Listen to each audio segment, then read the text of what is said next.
Welcome to pen drive study. நான் கார்த்திக் ராமச்சந்திரன் பேசுகிறேங்க. இன்றைக்கி நம்ம வரப்போகிற 2025 TNPSC group 4 as well as group 2 2ஏல இருக்கிற பொது தமிழில் கண்டிப்பாக ஒரு 90+ எடுத்தாகணும்.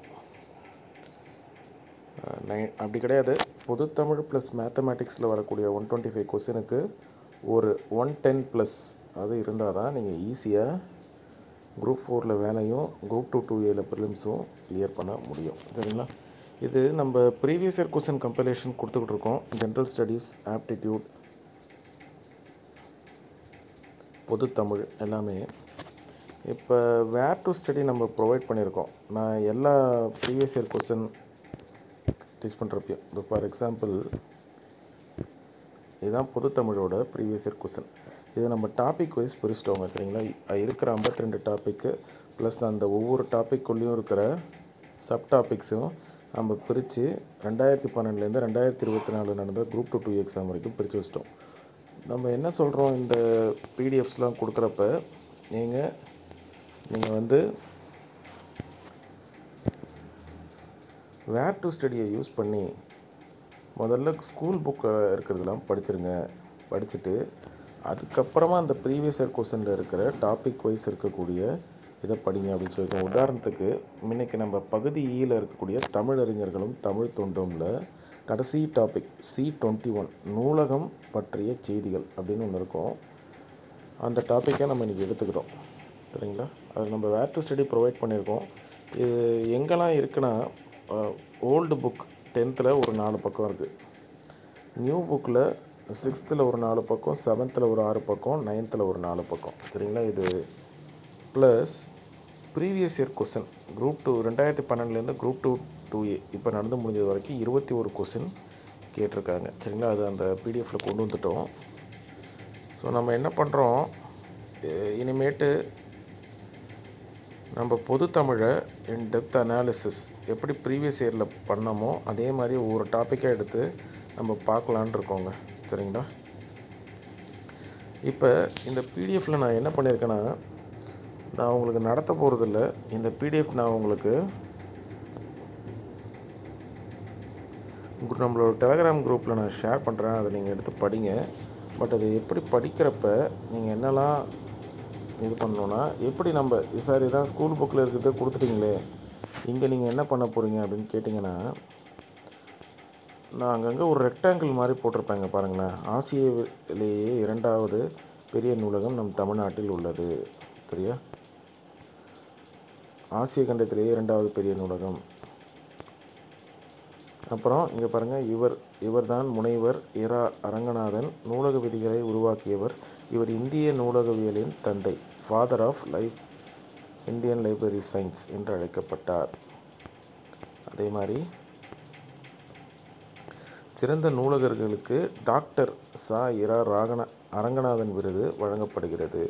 ஒரு ரெக்டாங்கிள் மாதிரி போட்டிருக்கேன் பாருங்கள். இங்கே பாருங்கள், தஞ்சை சரஸ்வதி மகால் நூலகம் இந்தியாவில் உள்ள தொன்மையான நூலகங்களுள் தஞ்சை சரஸ்வதி மகால் நூலகமும் ஒன்று. சரிங்களா? இந்த ரெக்டாங்கிள் பாருங்கள், கீழ்திசை நூலகம் சென்னை. இந்நூலகம் கிபி 1869ஆம் ஆண்டு தொடங்கப்பட்டது.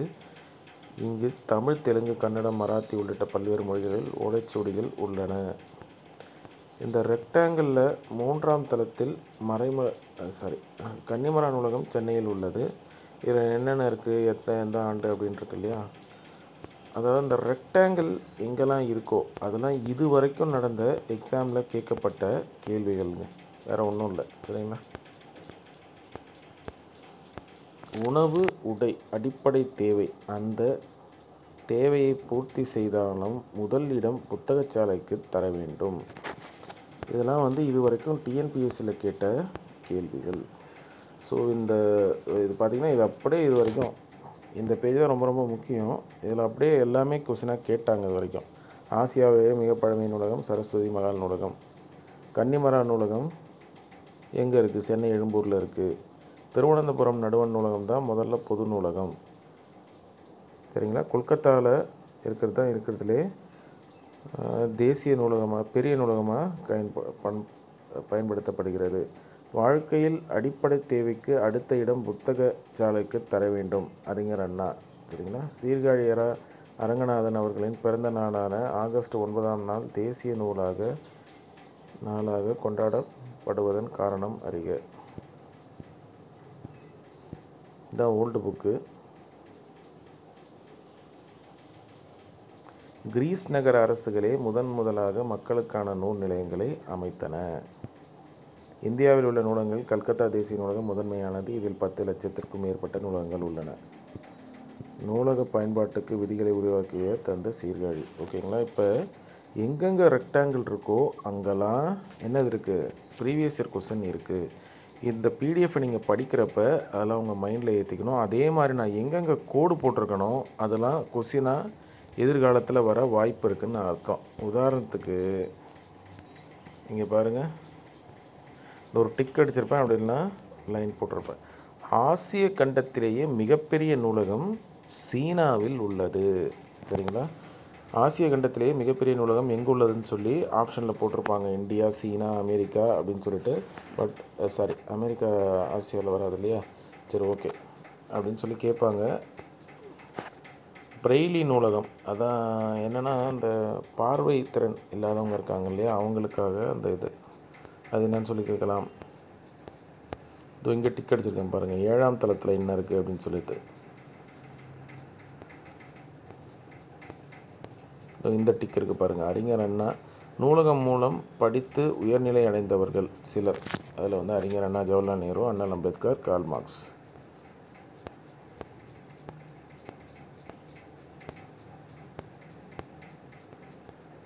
அடுத்தது 3ஆம் தளத்தில் மறைமலை அடிகள் நூலகம் செயல்பட்டு வருகின்றன.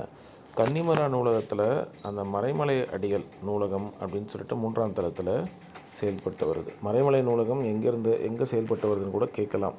சரிங்களா. கன்னிமரா, சரஸ்வதி இது மாதிரிலாம் போட்டுட்டு எங்கே இருக்குன்னு கூட கேட்கலாம்.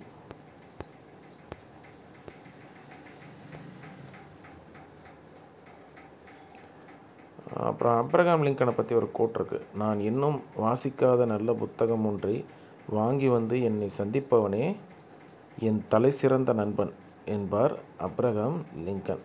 சரிங்களா. இதெல்லாம் கொஸ்டினாக வர வாய்ப்பு இருக்குது. எப்போ குரூப் 4லேயும் வரப்போகிற குரூப் 2 and 2Aலையும். 2010ஆம் ஆண்டு தான் அந்த அண்ணாம் நூற்றாண்டு தொடங்கப்பட்டிருக்காங்க. சரிங்களா.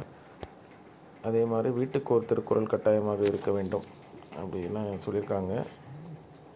அதை பார்த்துக்குங்க. அப்புறம் உலகின் சாகாவரம் பெற்ற பொருள்கள் புத்தகமே, அது யாருன்னு அப்படின்னு பாருங்கள்.